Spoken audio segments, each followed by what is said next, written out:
할렐루야. 우리 옆에 있는 분들과 서로 문안하겠습니다. 주님의 이름으로 사랑하고 축복합니다.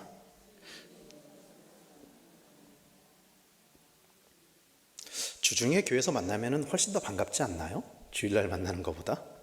저는 주중에 교회에서 누굴 만나면 그렇게 반가워요. 주일에는 이제 사람이 많아서 그런지 모르겠는데 주중에 이렇게 만나면 더 반가운 것 같습니다. 주중에 많이 교회에 들어오세요. 그래서 서로 교제도 나누시고, 또 지금 고용 모임 잠깐 이제 멈추고 있지만 또 모임도 많이 가지시고 그러실 수 있었으면 좋겠어요. 이 세상을 살아가다 보면은 우리가 참 다양한 사람들을 만나게 됩니다. 여러 사람을 만나요. 요즘에 그 젊은 사람들에게 최근 몇 년 동안 굉장히 유행했던 것 중에 MBTI라는 게 있습니다. 혹시 아시나요? MBTI 들어보신 분들도 계시고, 더러는 여기에 MBTI를 해보신 분들도 계실 겁니다.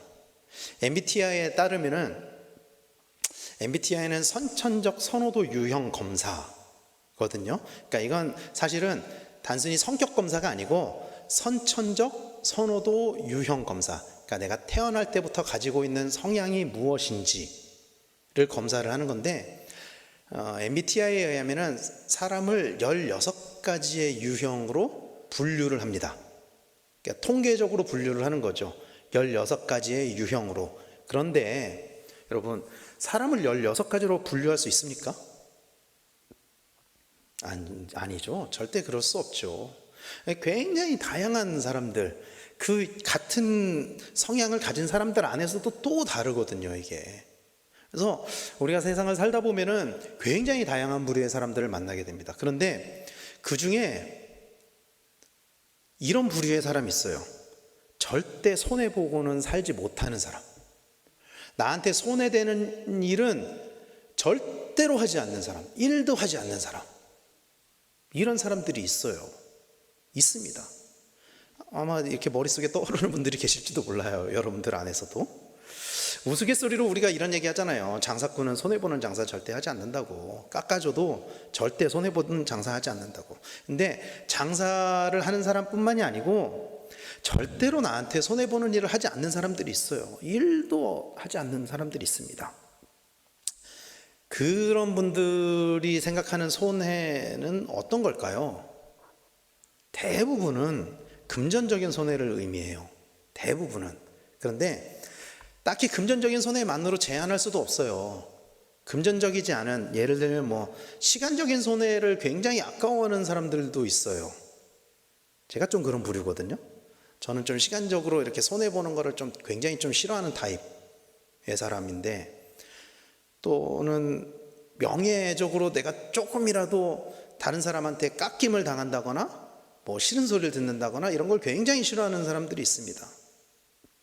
꼭 금전적인 것뿐만이 아니고 시간적인 거나 또 내가 다른 사람들한테 이미지가 깎인다거나 아무튼 이런 손해보는 거를 정말 싫어하는 사람들이 있어요. 사실 우리도 어느 정도 싫어하죠. 손해보는 걸 좋아하겠습니까? 싫어하죠, 대부분의 사람들이. 그런데 세상 사람들은 인생에 있어서 진짜 이익과 진짜 손해가 무엇인지 몰라요. 진짜로 우리가 손해보지 말아야 할 것이 무엇인지를 모른다는 거예요. 잠시 잠깐 누릴 것과 영원히 누릴 것을 구분하지 못하기 때문에 진짜 이익을 위해서 살아가지 않는다는 거예요. 이 잠시 잠깐 살아가는데 필요한 이익을 위해서 살아간다는 거예요, 세상 사람들은. 오늘 본문에서 바울은 유익한 것과 해로운 것을 나누어서 이야기를 하고 있거든요. 그렇다면 바울이 유익하다고 여겼으나, 과거에 유익하다고 여겼었지만 해로 여기는 것들이 무엇이냐, 바울은 이렇게 이야기를 합니다. 오늘 본문은 읽지는 않았지만 빌립보서 3장 5절 6절 말씀을 현대인의 성경으로 이렇게 이야기를 해요. 나는 태어난 지 8일 만에 할례를 받았고 베냐민 지파에 속한 순수한 이스라엘 사람이며 히브리인 중에 히브리인입니다. 그리고 율법을 철저히 지키는 바리새파 사람이었고 교회를 박해하기까지 한 열심을 가졌으며 율법에 비추어 보아도 흠이 없는 사람이었습니다. 이렇게 이야기를 해요. 바울이 자기 자신을 그렇게 소개를 하고 있는 거예요. 내가 이런 사람이었다. 이거 하나하나를 찬찬히 뜯어보면은요, 여러분, 와, 바울이 가진 게 얼마나 많았는지 알 수가 있습니다. 첫 번째, 자기 이렇게 소개해요. 내가 8일 만에 할례를 받았다. 이스라엘 혈통을 가진 사람들은 하나님의 명령대로 태어난 지 8일 만에 할례를 받아야 했습니다. 창세기 17장의 말씀이나 레위기 12장의 말씀에서 그렇게 이야기를 하고 있어요. 그리고 이스라엘 사람이 아니더라도 이방인들이 유대교로 개종할 때는 성인이 되어서 할례를 받았습니다. 바울은 유대교로 개종한 이방인들이랑도 달랐고요. 또 심지어는 태어난 지 30일 만에 할례를 받았던 이스마엘 족속과도 달랐다고 자기를 소개하고 있는 거예요. 바울은 오로지 율법에 정한 대로, 율법대로 태어난 지 8일 만에 부모로부터 할례를 받은 진정한 유대인이다. 자기 자신을 그렇게 이야기를 하고 있는 것입니다. 또 이스라엘의 족속이라고 이야기를 하고 있습니다. 바울은 이스라엘 족속의 혈통을 가지고 태어난 사람이었어요. 이스라엘이라는 말은 야곱이 천사와 씨름에서 얻은 이름이잖아요. 이것은 선택받은 백성이다라는 것을 의미하는 것입니다. 그리고 족속은 하나님의 통치를 받는 민족을 의미하는 것입니다. 즉 하나님과 언약관계, 약속관계를 가지고 있는 거룩한 백성이다. 그렇게 이야기를 하고 있는 거예요. 바울은 이방인에서 개종한 사람이 아니라 순수한 이스라엘 사람, 하나님으로부터 택함을 받은 백성, 언약 백성으로서 하나님의 선택된 그 백성으로서의 권리와 특권을 가지고 있는 사람이다. 자기를 그렇게 이야기를 하고 있는 거예요. 그리고 자기를 베냐민 지파라고 소개하고 있습니다. 참고로 빌립보서는 바울이 빌립보에 있는 교인들에게 보낸 편지잖아요. 오늘 우리가 읽은 본문은. 그리고 그 빌립보에 있는 사람들은 이방인들입니다. 빌립보는. 그러니까 바울이 처음에 빌립보에 가서 전도를 할 때 사도행전 16장에 보면은 회당을 찾지를 못했거든요. 회당을 찾지 못했다는 것은 거기에 유대인들이 없었다는 뜻이에요. 이방인들을 전도해서 세워진 교회입니다. 빌립보 교회. 거기에 바울이 자신의 혈통, 나는 순수 혈통, 완전히 선택받은 백성, 유대인이다. 그렇게 이야기를 하고 있는 거예요. 그들에게. 그리고 베냐민 지파라고 이야기를 하고 있습니다. 베냐민 누구죠? 야곱의 막내 아들, 야곱의 12번째 아들, 야곱이 가장 사랑했었던 아내 라헬에 낳았던 2명의 아들 중에 한 명입니다. 요셉과 베냐민. 역사적으로 볼 때는 베냐민 지파는 이스라엘의 초대 왕 사울이 베냐민 지파였었죠. 그리고 하만의 음모로부터 이스라엘을 해방시킨 에스더와 모르드게 또한 베냐민 지파의 사람이었습니다. 베냐민 지파는 이스라엘 왕국이 분열되었을 때 왕의 혈통을 가진 유대 민족을 따라갔던, 거기에 순종했던 유일한 지파였어요. 그리고 바울은 그래서 이런 베냐민 지파에 속한 것을 매우 자랑스럽게 여겼고, 이 베냐민 지파는 유대인 지파 중에서도 가장 우대받는 지파, 존귀 여김을 받는 지파였었어요. 바울은 자기가 베냐민 지파라고 이야기를 하고 있는 거예요. 그리고 히브리인 중에 히브리인이다, 이렇게 이야기를 하고 있습니다. 자기가 아브라함의 씨로서 이방인의 피가 전혀 섞이지 않았다, 그렇게 강조하고 있는 거예요. 그리고 유대인, 바울의 고향은 다소거든요. 다소는 가나안에 있는 도시가 아니에요. 다소는 오늘날의 터키 남부지방에 있는 도시거든요. 그러니까 바울은 이방에서 태어나서 이방에서 자랐지만, 그러나 유대인의 방식으로 또 히브리 말로서 양육을 받았던 사람이에요. 바울은 혈통은 물론 히브리의 말과 히브리의 관습, 이런 것들을 보존한 순수한 히브리인이다, 그것을 강조하고 있는 것입니다. 또 율법으로는 바리새인이요, 이렇게 이야기를 하고 있습니다. 바울은 바리새파, 유대의 종파 중에 가장 엄격한, 율법의 가장 엄격한 종파였습니다. 가장 말씀에 정통했고요, 가장 말씀을 깊이 연구했었던 사람입니다. 바울은 바리새인의 아들로 태어났고요, 바리새파에 입문한 사람이었고, 그 가운데서도 가장 존경받는 스승 가말리엘에게 율법을 배운 사람이었어요. 바리새파 중에 바리새파. 그래서 청년 시절부터 이미 유대인의 지도자, 바리새인들의 지도자로 세워졌던 사람이었죠. 바울은 바리새인 중에서도 가장 신실하게 하나님의 율법을 지키는 사람이었습니다. 그리고 바울은 자기의 열심을 이렇게 이야기를 해요. 열심으로는 교회를 핍박하고 율법의 의로는 흠이 없는 자로다. 우리가 다 알고 있는 것처럼 다메섹 도상에서 예수 그리스도를 만나기 전까지 바울은 유대인이면서 바리새인으로서 예루살렘 성 밖에까지 그 이름이 알려질 정도로 엄청나게 열심히 유대인 그리스도인들을 핍박하던 사람이었습니다. 바울이 교회를 핍박했던 이유는요, 그게 의라고 여겼기 때문이에요. 그게 하나님을 높이는 것이라고 여겼기 때문에, 그게 하나님을 섬기는 것이라고 여겼기 때문에, 그게 믿음의 순수함을 보존하는 방법이었다라고 생각했기 때문이었어요. 그렇기 때문에 바울은 자기가 그리스도인들을 핍박한 것을 떳떳하게 자랑할 수 있었어요. 내가 누구보다 열심히 그리스도인들을 핍박했다. 바울은 그런 율법적인 가치로 봤을 때는 흠이 없는 사람이었습니다. 그런데 바울이 지킨 그 율법은 형식적인 것이었고 하나님이 진정으로 요구하는 그런 영적인 순종은 아니었다라는 것이죠. 바울은 자기 자신을 이렇게 소개하고 있는 거예요. 나는 이런 스펙을 가지고 있는 사람입니다.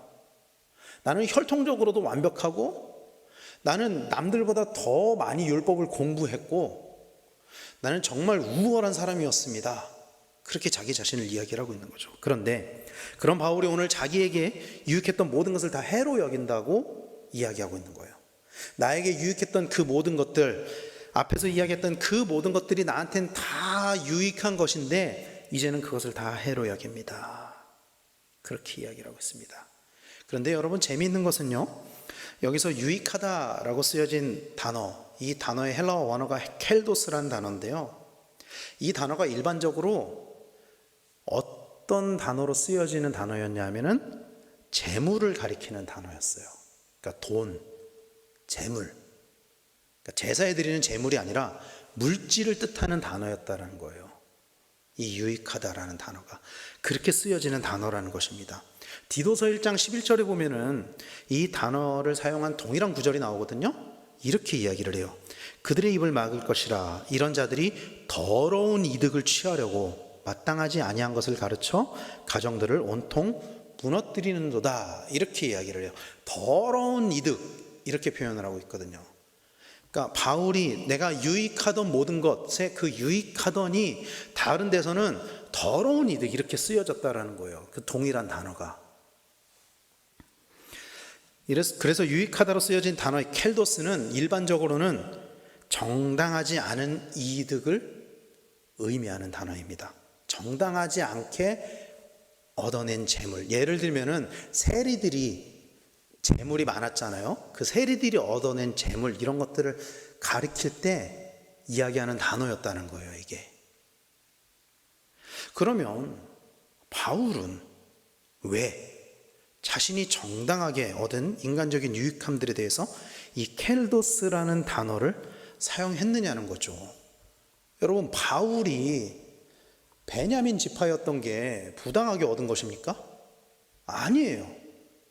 바울이 바리새인이 된 게 부당하게 된 건가요? 아닙니다. 바울이 가말리엘에게 교육을 받은 것 부당한 것입니까? 아니에요. 부당하지 않았어요. 그런데 바울은 자기가 그렇게 자랑스럽게 여겼던 그 모든 것들을 자기가 부당하게 얻은 것처럼 표현을 하고 있다고요. 유익하게 여겼던 그 모든 것들이, 그것들이 내가 돌아보니까 그것들은 다 부당한 것이었습니다. 그렇게 이야기를 하고 있다는 것이죠. 바울이 유익한 것들을 바라보는 그 시선이 어디에 있는지를 알게 되면 그 이유를 알 수 있습니다. 바울에게 있어서 세상에 유익한 것들은 다 버려야 되는 것들로 여겨졌던 거예요. 왜 그렇게 여겨졌을까요? 예수님께서 그렇게 말씀하셨기 때문입니다. 누가복음 14장 33절은 공동번역으로 이렇게 이야기합니다. 너희 가운데 누구든지 나의 제자가 되려면 자기가 가지고 있는 것을 모두 버려야 한다. 이렇게 이야기를 하고 있습니다. 여러분, 이것은요, 버려도 되고 버리지 않아도 되고의 문제가 아니에요. 또는 내가 전체를 버리지 않고 일부만 버려도 되고 이런 문제가 아니에요. 이거는 사도행전 5장에 보면은 아나니아와 삽비라가 죽임을 당하는 장면이 나오죠. 아나니아와 삽비라가 자기의 재물을 교회에 가지고 갔어요. 그런데도 죽임을 당했던 것은 그것이 전부가 아니었기 때문입니다. 주님께서는 모두 버려야 된다라고 말씀하셨는데 아나니아와 삽비라는 주님을 기만했거든요. 그렇기 때문에 죽임을 당했던 거예요. 사랑하는 성도 여러분, 예수님의 제자가 되기 위해서는 자기가 가지고 있는 모든 것을 버려야 될 줄로 믿습니다. 그러니까 여러분들의 모든 재물을 다 교회에 갖다 바치십시오, 그런 뜻이 아니잖아요. 이거는 우리가 가지고 있는 가치관, 우리가 중요하다고 여기는 그런 것들을 다 내려놓을 수 있어야 된다는 거예요. 그런데 여러분, 바울에게는요 가지고 있는 것이 너무나도 많았어요. 자기가 가지고 있는 것이 너무나도 많았어요. 여러분, 가진 것이 많을수록 포기하기도 어렵습니다. 가진 것이 많을수록 포기하기도 어려워요. 여러분, 우리는 100만 원 버는 사람이 11조 하는 것보다 1000만 원 버는 사람이 11조 하는 게 더 쉽다고 생각하거든요. 1000만 원 버는 사람이 11조 해도 900만 원이 남으니까 그게 더 쉽지 않냐? 그렇지 않아요. 그렇지 않습니다. 가진 것이 많을수록 자기 것을 비우는 게 훨씬 더 어렵습니다. 훨씬 더 어렵습니다. 그런데 바울은 의식적으로 자기가 가지고 있는 것을 부정하고 있는 거예요. 의식적으로. 정말 자기가 가진 것이 너무나도 많았기 때문에 나는 이걸 반드시 다 포기할 거야. 반드시 다 내려놓을 거야. 이렇게 의식적으로 포기하고 있다는 거예요. 바울은 누구보다도 완벽한 혈통을 가지고 있었고 누구보다도 뛰어난 인재였지만 예수님을 만나고 예수님을 위해 자기가 가지고 있는 것을 의식적으로 다 부정한 것으로 여기고 있다는 거예요. 그게 왜 배설물입니까, 여러분? 바울이 가지고 있었던 게 왜 쓰레기 취급을 받아야 됩니까? 그럴 필요 없잖아요. 바울이 부정하게 얻은 것들이 아니기 때문에. 그러나 바울은 의식적으로 그것들을 다 그렇게 여기고 있는 거예요. 왜? 예수님을 따르기 위해서, 예수님의 제자가 되기 위해서. 사랑하는 성도 여러분, 우리 또한 이 땅에서의 유익을 위해서 열심히 살아갑니다. 그것이 부정한 것은 아닙니다. 그러나 정작 하나님 나라를 위해서 우리가 그것들을 포기해야 될 때가 온다면은 여러분, 우리가 그것들을 포기할 수 있느냐는 거예요. 사소한 것 하나도 우리는 때로는 포기하지 못할 때가 참 많거든요. 아까 처음에 이야기했던 그 손해를 보지 못하는 모습들, 그리스도인들에게도 있습니다, 여러분. 그리스도인들도요, 때로는 금전적인 손해를 보는 거에 대해서 굉장히 예민하기도 하고요. 때로는 내가 다른 사람한테 오해를 받는 것들에 대해서 굉장히 예민하게 반응할 때도 많아요. 그리스도인들에게도 있는 모습들이에요, 이것들이. 그런 것들조차도 내려놓지 못하는데, 그런 것들조차도 때로는 우리가 포기하지 못하는데, 주님께서 우리에게 전부를 요구하실 때 주님이 당하셨던 그 수모와 그 오해와 그 고난들을, 그 길을 우리가 따라갈 수 있느냐는 거예요. 우리도 이런데 바울은 그게 쉬웠을까요, 여러분? 바울에게도 쉬운 일은 아니었을 거예요. 왜냐하면 바울이 가진 게 너무나도 많았거든요. 정말로 바울은 그 시대의 사람으로 보면은 엘리트 중에 엘리트였고요, 인정받는 사람 중에 인정받는 사람이었어요. 바울은 그거를 포기하는 거 결코 쉽지 않습니다. 왜냐하면 그때까지만 해도 바울의 삶의 가치는 거기에 맞춰져 있었기 때문이에요. 그러나 바울은 그 모든 것을 배설물로 여긴다라고 이야기하고 있는 것입니다. 도대체 어떤 것이 바울의 그 모든 것을 배설물, 다른 성경 버전에서는 쓰레기라고 표현하고 있거든요. 쓰레기라고 이야기하는데 그렇게 여길 만큼 소중한 것이 도대체 바울에게 어떤 것이 소중했느냐는 거예요. 그것들을 다 쓰레기로 여길 만큼. 오늘 말씀에서 바울은 그리스도를 위하여 해로 여긴다라고 이야기하면서 그 동기를 이야기를 하고 있거든요. 왜 내가 그것을 해로 여기는지에 대해서, 그리고 무엇보다도 그 소중한 것, 그 동기에 관해서 내 주 그리스도를 아는 지식이 가장 고상하다라고 이야기를 하고 있습니다. 빌립보서 3장 7절 8절 말씀을 현대인의 성경으로는 이렇게 이야기를 하고 있습니다. 이거는 같이 한번 읽어볼까요? 시작. 그러나 내게 유익하던 그 모든 것을 나는 그리스도를 위해 다 버렸습니다. 더구나 내가 모든 것을 잃어버린 것처럼 여기는 것은 내 주 그리스도 예수님을 아는 지식이 훨씬 더 가치가 있기 때문입니다. 나는 그리스도를 위해 모든 것을 잃어버렸습니다. 내가 그 모든 것을 쓰레기처럼 여기는 것은 그리스도를 얻고 라고 이야기를 하고 있습니다. 여러분, 이 말씀을 보면은요, 반복적으로 나오는 단어가 있습니다. 뭡니까? 그리스도를 이렇게 이야기를 하고 있어요. 그리스도를 위해, 그리스도를 아는 지식이 그리스도를 위해, 그리스도를 얻고 이렇게 이야기를 하고 있다고요.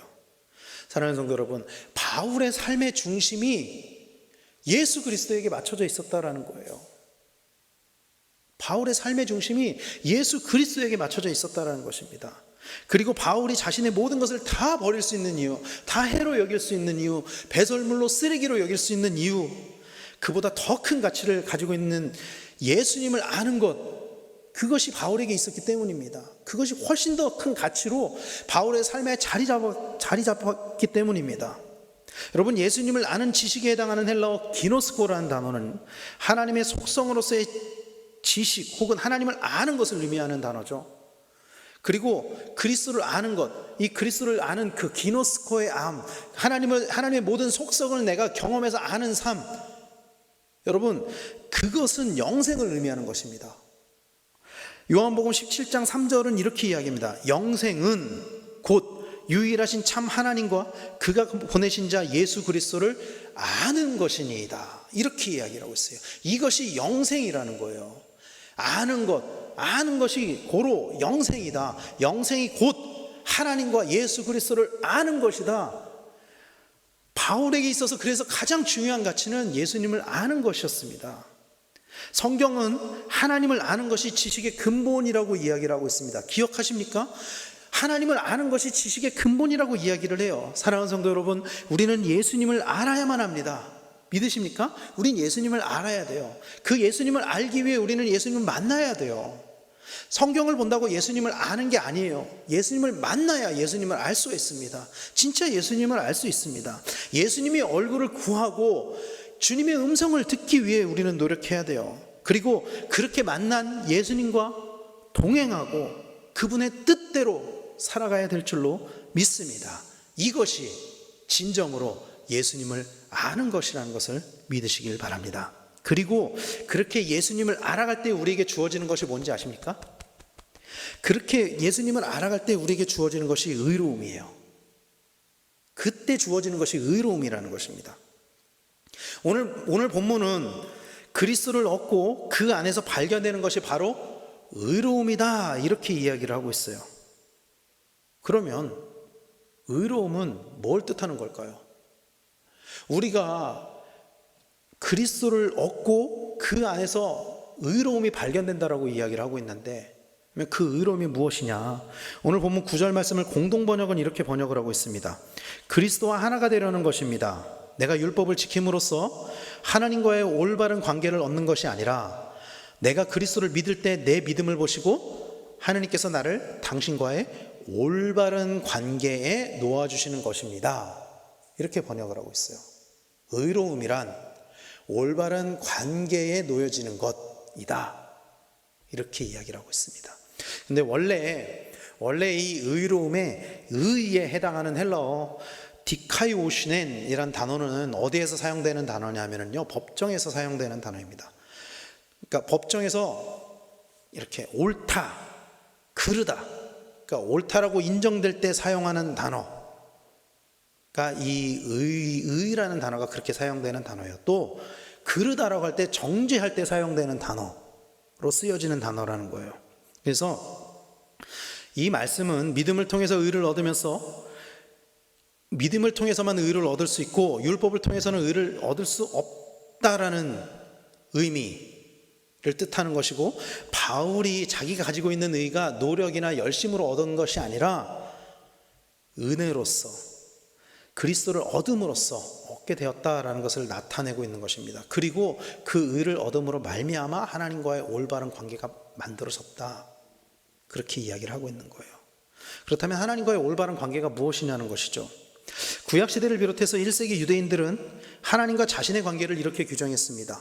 왕과 백성, 하나님은 왕이시고 우리는 선택된 백성, 또는 주인과 종, 하나님은 주인이시고 우리는 종이다. 1세기 유대인들은 자신들과 하나님과의 관계를 이렇게 규정을 했어요. 제가 요즘에 이제 어제부터 히브리서 말씀을 이제 새벽 기도회 때 나누고 있는데, 히브리서에서도 동일한 이야기가 나오거든요. 그런데 예수님께서는 하나님과 우리의 관계를 이렇게 규정하셨습니다. 요한복음 15장 15절에 나는 이제부터 너희를 종이라 부르지 않겠다. 종은 주인의 일을 알지 못하지만 나는 너희에게 내 아버지께 들은 것을 모두 알려주었으니 친구라고 부르는 것이다. 이렇게 이야기합니다. 그러니까 주인과 종으로 여기고 있었는데 이미 예수님께서는 그게 아니다라고 말씀하셨다는 거예요. 이미 예수님께서는 이제 너희는 종이 아니야. 이제 너희는 나의 친구야.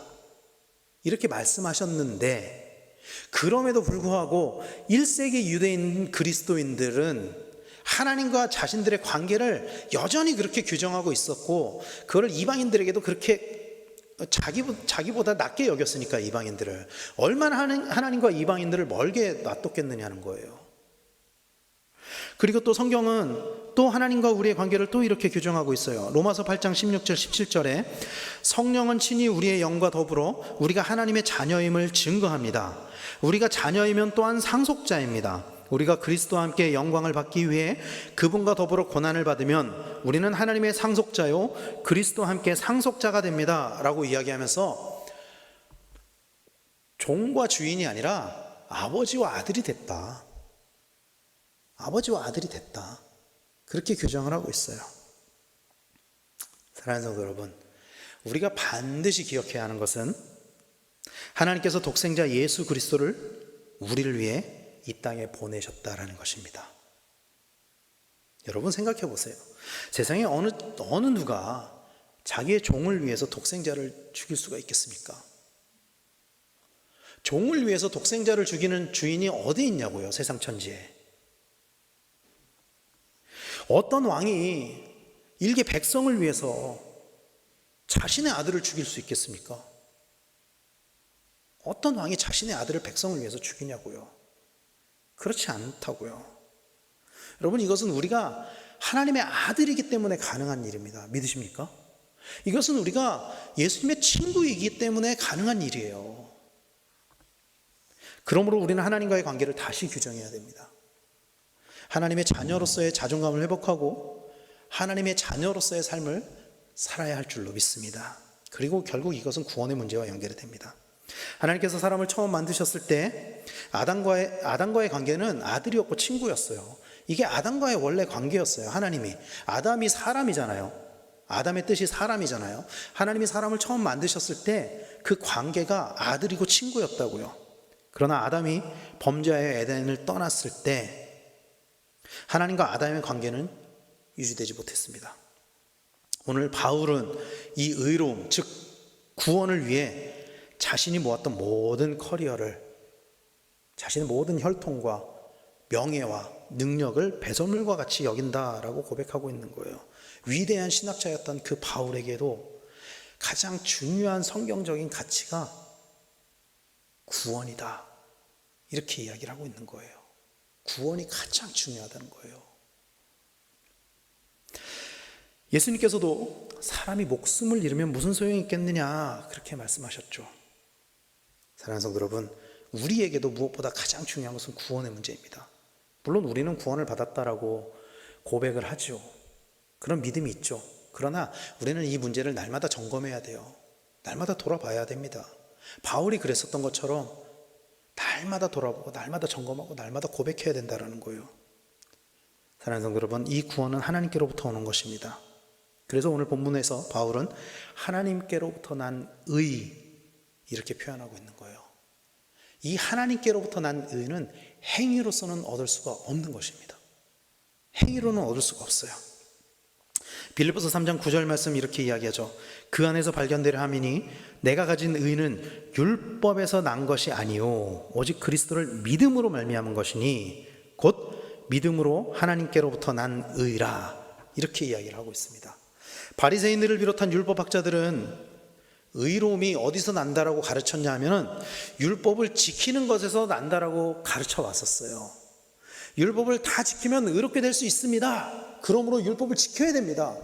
율법에서 아주 작은 죄라도 범했으면 여러분 제사를 해가지고 그 죄 사함을 받아야 됩니다.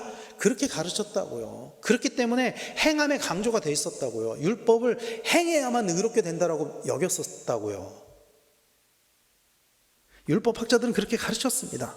그래서 바울도 예수님을 만나기 전에는 자기의 행위로서 의로움을 얻으려고 그렇게 열심히 율법을 지키고 그렇게 열심히 그리스도인들을 핍박을 했던 것입니다. 그러나 바울이 예수님을 만나고 난 뒤에 그 의로움이 행위가 아닌 믿음에서 온다는 것을 깨달았습니다.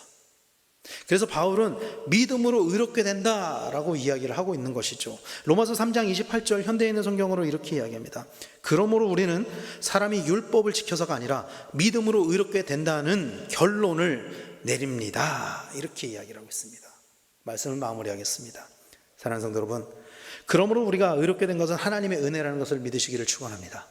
우리가 의롭다함을 얻을 수 있는 것은 우리의 행위 때문이 아니에요. 우리가 교회를 열심히 다니기 때문이 아닙니다. 우리가 봉사를 열심히 하기 때문이 아닙니다. 우리가 헌금을 많이 내기 때문이 아니에요. 우리가 열심히 헌신하기 때문이 아니에요. 이것은 우리의 믿음으로 말미암아 우리에게 주어졌다는 것을 믿으시길 축원합니다. 그리고 그 은혜가 오늘 여러분들에게 주어졌다는 것을 믿으시기를 축원합니다. 그 믿음이, 이것을 믿는 그 믿음이 우리를 구원으로 인도해 주실 줄로 믿으시길 바랍니다. 그 믿음이 또 우리를 하나님 나라를 누리게 해주실 것으로 믿으시길 바랍니다. 이런 은혜가 우리 안에 충만하게 이루어지기를 간절히 소망합니다. 우리 스스로가 의로움을 가지고 행하는 행함은 우리를 절대 구원으로 인도하지 못합니다. 우리가 의롭다라고 생각하고 하는 그 모든 행위들이 우리를 구원할 수 없어요.